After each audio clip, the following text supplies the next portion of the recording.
One of my subscribers, Game of Cat 7891, left this comment on my SparkDEX tutorial the other day.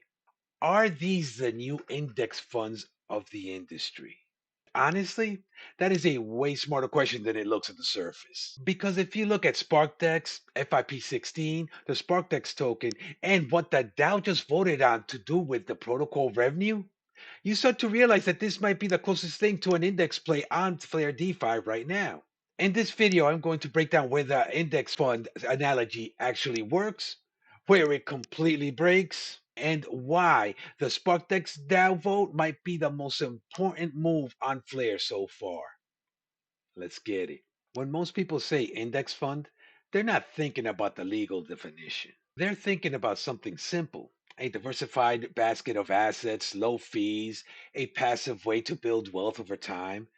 You buy one position and you get exposure to a whole market, like the S&P 500 ETF instead of picking 500 stocks by hand.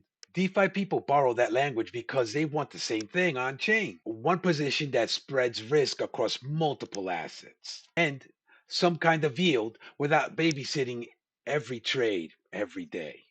And right now on Flare, SparkDEX is that one of the main spots where you can get that basket plus yield feeling all in one place. Hit the like button so this video reaches more people like you. Let me show you what I mean. If you open up SparkDEX and look at some of the core pools,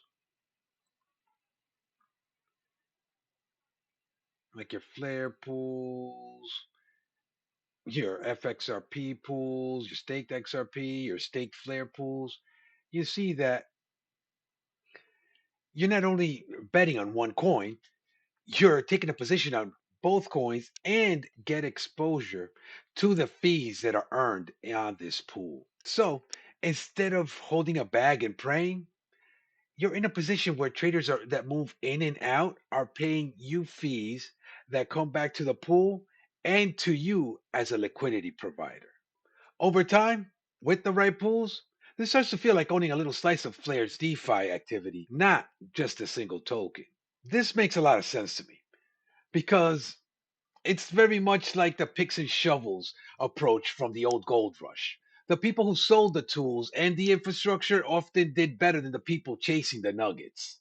In DeFi, you need to swap to gain exposure. So, my question is, if you're already using the DEX, why not earn from it as well? So, from your seat, it feels very index like: one position, multiple assets, and a yield stream on top. If you're gaining any value, don't forget to subscribe. When most people compare this to an index fund, they focus only on the upside, the yield, the exposure diversification, and set it and forget it. I want to be clear. This is not a Wall Street index fund. Here you have smart contract and protocol risks instead of traditional broker or custodians. Contracts can have bugs, protocols can be exploited, and you've got to respect that. And when you LP, you can take on impermanent loss if the price moves in the opposite direction and your dollar outcome just won't track a simple price of the underlying assets. But there is another side nobody talks about when you compare DeFi to index funds: control. In a TradFi ETF, a board you'll never meet who makes up all the rules. In SparkDEX, it is still early. The core team is still very much involved in guiding the protocol, but the explicit goal is to push more and more decisions into the SparkDEX DAO and the SparkDEX token holders over time when it actually is safe to do so. In a recent interview between Quantic and SparkDEX co-founder Alexi Atlas, they basically said, we're a young protocol. The core developers are still steering the ship right now. But a long-term aim is to reach a higher decentralization bar when it makes sense to do so, not to decentralize into chaos on day one. Here, listen for yourself. Where I would personally say that SparkDEX is at the moment is I think we're definitely more towards the centralized part right now. So depending on the scale, if 1 to 10, 10 being more centralized, I would think we're maybe at around about an 8 or something, right? And what I mean by that is that we're obviously still a new protocol, and I think at the start of any protocol, you need some kind of level of stewardship, right? You need the team to kind of guide the protocol along this journey, and slowly, hopefully, hopefully now we're at the point where we can start to really give the community more of a voice. So today goes live our first governance vote, and that's us now kind of going over some of the decisions that we, the team, made, hopefully for the best of the community and for the best of the protocol, and now giving those reins over to the community and really having broader discussions. The reason I say an 8 and not a 10 is because I'd like to think that up until now, we've still kind of been listening to the community, right? We've got our Telegram, we've got some really vocal members in there, which is fantastic. We love to hear from them, we love to learn from them. I'm sure we've made quite a few mistakes along the way, just like any protocol, just like any company does. And what I would essentially like to see us transition to is hopefully a 1 out of 10.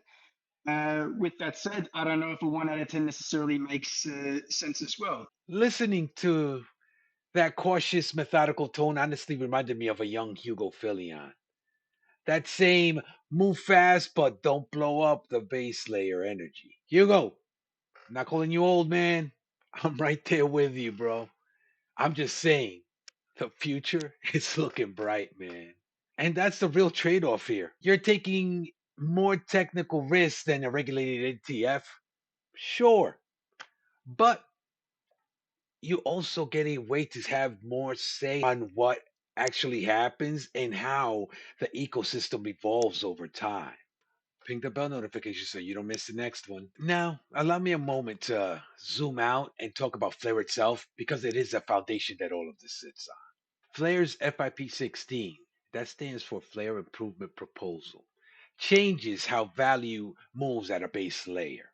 In simple terms, instead of letting off chain MEV bots come and extract value from all Flare transactions and then dump it on Flare holders, it introduces a protocol level MEV capture and routes that directly into this new component called FIRE, which stands for Flare Income Reinvestment Entity. Now, FIRE is going to redirect all that value back into the ecosystem by executing two actions.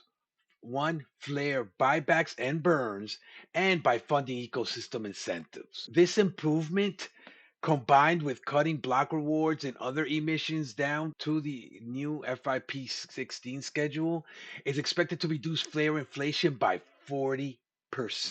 Now, that's how you reward Flare holders and enrich your ecosystem. On top of that, you still have things like the R Flare reward system for delegators, which is another way base layer activity can cycle value back to participants who are actively helping secure the network itself. FIP 16 has absolutely changed the way the value moves and rewards ecosystem participants and, most importantly, Flare holders.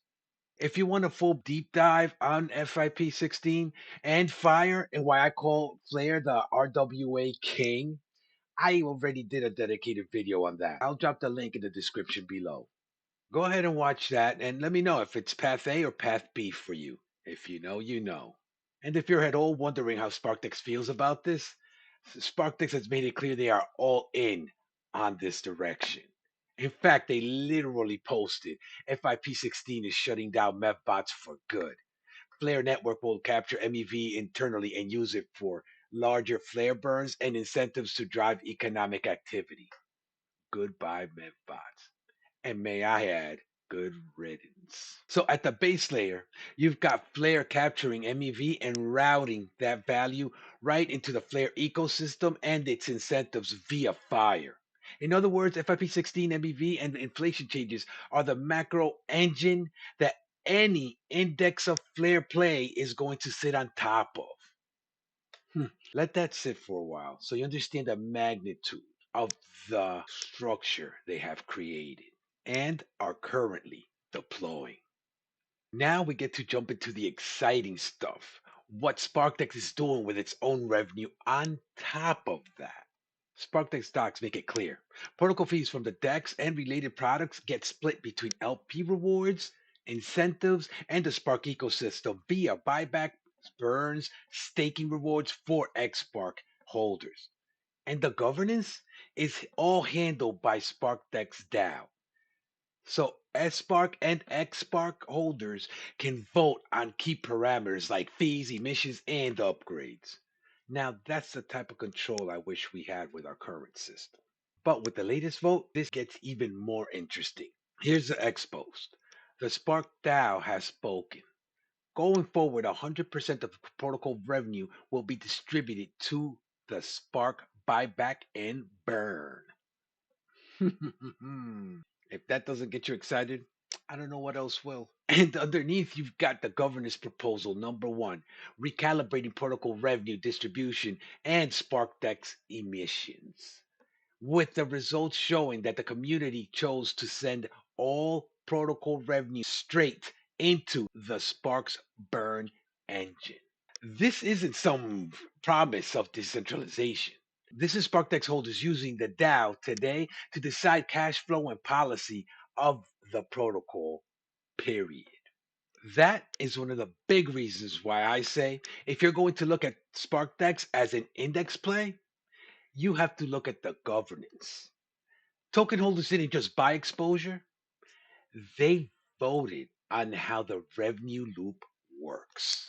As we start piecing all of these together, we begin to see how massive these proposals really are, both in the value that they create and the power they hand back to their ecosystem and their ecosystem participants. So, at the base layer, FIP16 and Fire take on chain MEV, then redirect that value to Flare holders and ecosystem incentives. In layman's terms, the sum up of FIP16 is FIP16's macro accrual strategy. The more useful activity you have on Flare, the more value is captured and pushed back into the Flare ecosystem instead of it being siphoned off by external MEV bots. And as if that wasn't major, on top of that layer, SparkDEX takes trading fees, perps volume, turns that into protocol revenue, and thanks to the DAO vote, sends 100% of all that into Spark buybacks and burns and the XSpark based rewards. So if you hold Spark or stake to XSpark, you're not just holding a farm token. You're effectively holding a little slice of all the current and future SparkDEX activity, swaps, perps, and fees, riding on top of the base chain that now has protocol level MEV capture via FIP16. In that recent interview, the team also talked about where Spark's utility can go from here. Deeper fee discounts, more direct control over emissions, and plugging Sparks into new modules as SparkDEX integrates with more Flare native projects. I'm not going to front run their roadmap, but the direction is pretty clear. The Sparks token is meant to be the control panel for the whole engine, not just a yield farm chip. Don't forget to subscribe. Now, let me provide you a glimpse of how to take advantage of this as a user. First and foremost, I want to be clear. This is not financial advice. I am showing you how to play safely so you don't get wrecked. Remember, you deploy according to your own risk tolerance. First, you have to be clear in the assets you believe in. I believe in Flare as a whole and all of its derivatives like staked Flare and S Flare. As well, you also know that I'm XRP Army all the way. So the FXRP and staked XRP pools are where a lot of my funds are allocated. As a whole, I try to pick pools with pairs I don't mind holding if market conditions turn negative. Remember, pool mechanics leave you holding more of the lower value asset when prices change. Then, because I believe that SparkDEX will be a force in the Flare ecosystem as it cements itself as a crypto juggernaut, I am allocated the Sparks token and participate in the yield earning infrastructure it provides. If you want the full step by step walkthrough, watch my SparkDEX beginners tutorial. The links are down in the description below. In that video, I give you a full SparkDEX buffet of the products and how exactly to participate if you so choose to. One of the reasons I have become such a believer in the Flare ecosystem is because there is always more coming down the pipeline. More innovation, more products, better user interfaces, and more ways to capture value as the network matures. What if I told you that SparkDEX is not the only DeFi hub on Flare that is building something massive? Enosis is out here too. They are building a full stack of products, including a full DEX and Enosis loans, which brings the first XRP backed stablecoin to Flare, along with other DeFi tools. So the big question for me now is, what does Enosis do post FIP 16 with this new value capture environment and post the Sparks DAO vote? Do they pursue a similar index of Flare style token revenue model? Or do they go a completely different route to capture the value on top of FIP 16 and Fire? If you want the full SparkDEX versus Enosis, who becomes Flare's index breakdown, let me know down below. I'll put that video together for you. And if you're interested in learning about the stack of products Enosis provides and how to deploy into them, if you so choose, watch my Enosis Beginner's Guide. The link is down in the description below. So to finally answer the comment by Game of Cats 7891, are SparkDEX pools the new index funds of the industry? In the strict Wall Street sense, no. You don't get the regulations, the protections, or the boring sleep well at night profile. But on Flare DeFi, between FIP 16 and Fire at the base layer, the SparkDEX revenue loop, and the Spark DAO actually voting to send 100% of the protocol revenue into buybacks and burns for the SparkDEX token, this might be the closest index style play on Flare right now. Huge shout out to Quantic and Alexi Atlas for the gold they dropped during that interview. That conversation added a lot of color around their thinking about decentralization and the future of the Sparks token. If you want to actually use SparkDEX, watch my full beginner's tutorial next. I'll walk through the whole platform step by step on screen. And if you want a deep macro view, how FIP 16 works, what Fire is, and why I call Flare the RWA king, watch that video right over here. Remember, rich is built smart, not with luck. Forever Rich, out.